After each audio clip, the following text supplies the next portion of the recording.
Bonjour et bienvenue dans l'entretien de l'intelligence économique, l'émission consacrée aux acteurs de la mondialisation. Dans la peau d'un espion économique des services secrets français, c'est la double vie qu'a menée mon invité pendant plusieurs années. Maxime Renaï travaillait dans la finance à Jersey et au Luxembourg. Il a vu des choses qui ont réveillé sa conscience patriotique et qu'il a donc souhaité transmettre aux services français.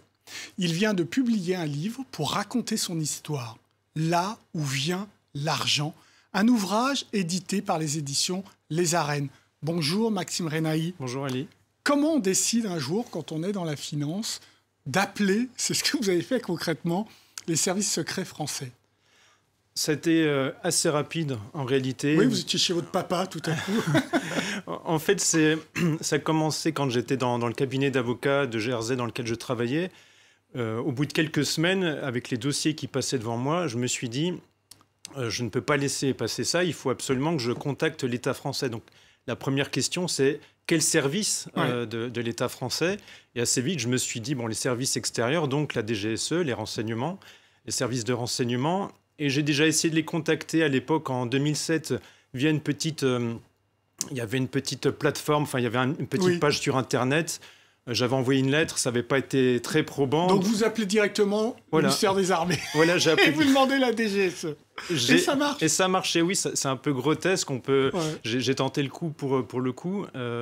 Et donc ça marchait. J'ai eu un rendez-vous assez rapidement avec la personne qui est devenue par la suite mon premier officier traitant. Et il y a une excellente relation qui s'est construite pendant près de 5 ans avec eux. Oui, 2007-2012, oui. C'est à peu près ça. Qu'est-ce que vous voyez passer quand vous êtes dans le cabinet d'avocats à Jersey qui vous heurte et là vous dites, il faut que je partage cette info? Alors, il faut savoir que les paradis fiscaux, c'est un hub qui centralise énormément d'informations extrêmement importantes. C'est un point névralgique central. Et les paradis fiscaux, ce n'est pas uniquement de l'évasion fiscale. Vous voyez énormément de rétrocommissions pour les politiques, pour les multinationales, pour les milliardaires. Vous voyez des délits d'initiés, vous voyez ce qu'on appelle des liquidations frauduleuses, donc des fermetures d'entreprises, par exemple en France, alors qu'elles n'ont pas lieu d'être.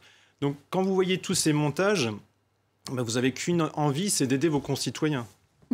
Et là, vous donc passez vraiment à votre démarche, vous appelez les GSE, vous rentrez en contact avec eux et vous allez travailler pendant 5 ans comme agent de terrain. Comment on vit lorsqu'on a cette double casquette vis-à-vis de vos collègues, par exemple? Alors c'est assez paradoxal, c'est à la fois très enthousiasmant.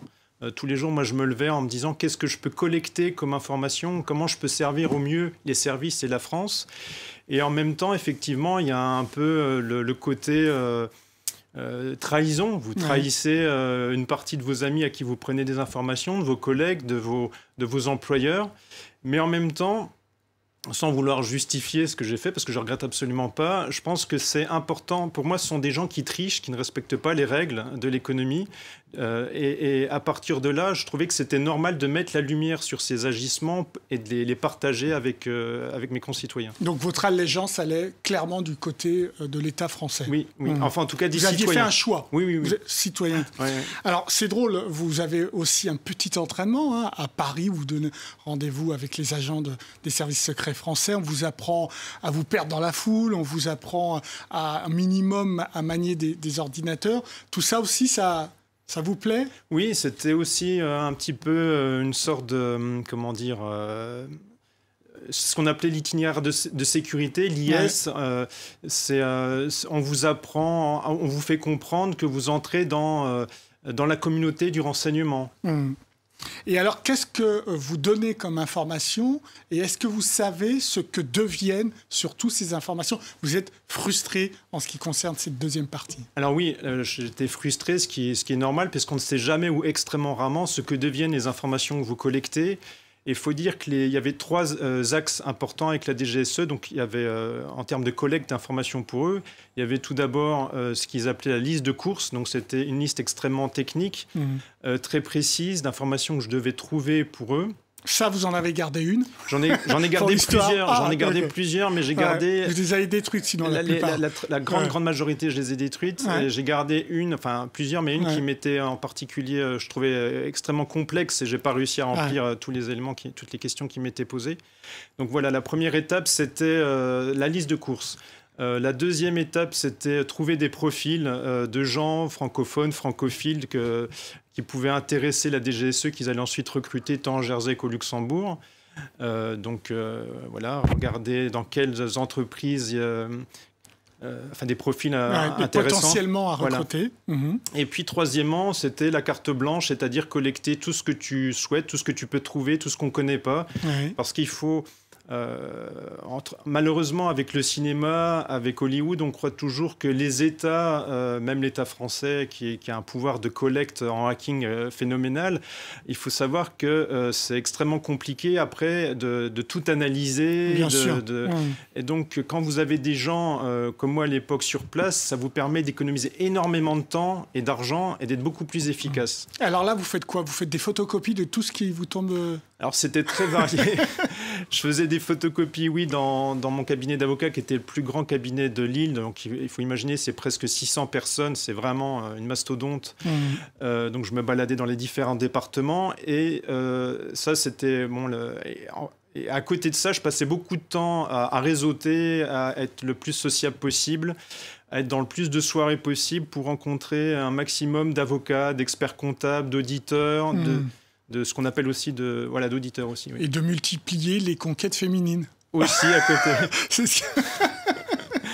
Ça fait partie du job. Disons, on apprend. Je ne sais pas si ça fait partie du job, mais en tout cas, c'est évident que les femmes m'ont appris énormément, m'ont donné énormément d'informations. Donc Parce qu'elles étaient délaissées par leur mari sur l'île, c'est ça? Alors, je cite dans mon livre, il y a une phrase qui m'avait choqué à l'époque. Il y avait une femme extrêmement riche à Jersey que j'avais accompagnée à une compétition hippique sur l'île et qui disait, tu sais, Max, à Jersey, les femmes préfèrent leur chien à leur mari. Et en fait, à Jersey, si vous prenez le temps d'écouter les femmes, les rentières, les milliardaires, les avocates qui gèrent les fonds et tout ça, elles finissent toutes par vous dévoiler énormément d'informations que vous allez ensuite pouvoir recouper avec d'autres sources et ensuite les donner à votre officier traitant. Vos amis, puisque c'est le terme que vous utilisez pour parler de la DGSE, sont-ils contents de la moisson que vous leur apportez à chaque fois? Oui, je pense qu'ils étaient très contents puisque au cours des 5 années de travail ensemble, il y a eu vraiment une densification, une complexité et une relation de camaraderie avec eux. Et je vois qu'aussi dans les questions qu'ils me posaient, les demandes, elles étaient de plus en plus complexes, donc ça montrait qu'ils avaient une confiance importante dans mon travail. Ça montrait aussi l'ampleur de leur ignorance. Oui, également. C'est ce que vous soulignez, oui.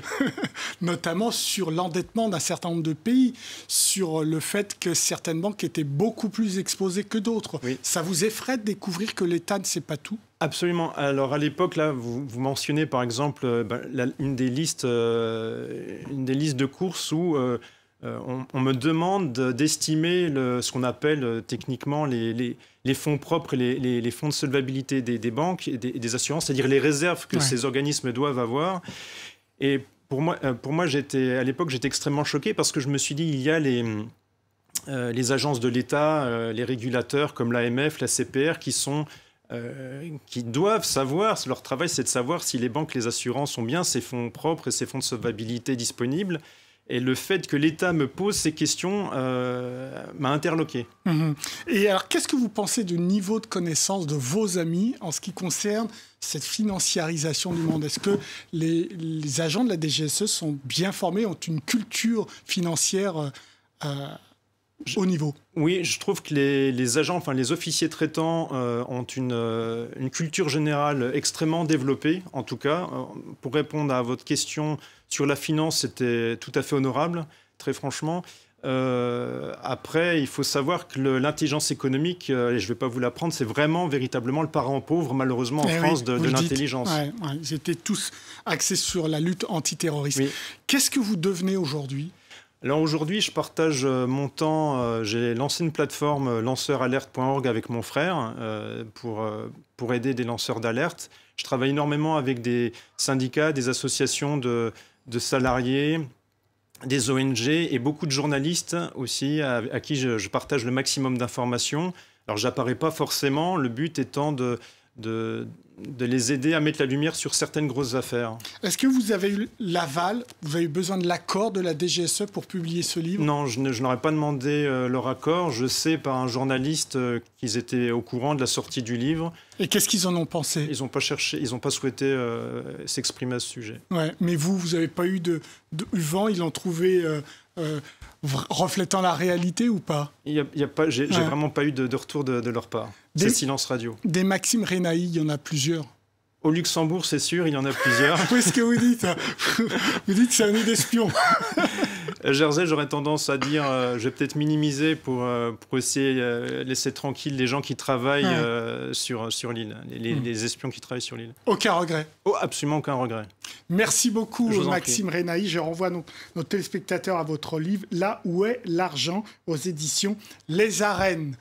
L'entretien de l'intelligence économique, eh bien, c'est terminé. Merci de l'avoir suivi. Vous pouvez retrouver cette émission sur france24.com. Au revoir.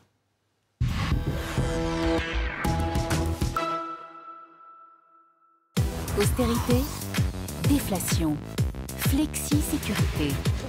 Les termes économiques vous effraient? Vous n'y comprenez rien. Décomplexez-vous en regardant le gros mot de l'écho.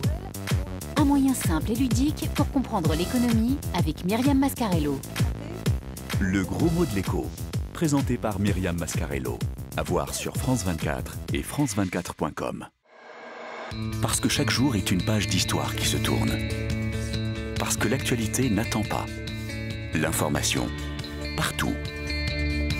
En toutes circonstances. Sur tous les thèmes. Pour comprendre le monde, pour imaginer le monde. France 24, un autre regard sur l'actualité. Liberté, égalité, actualité.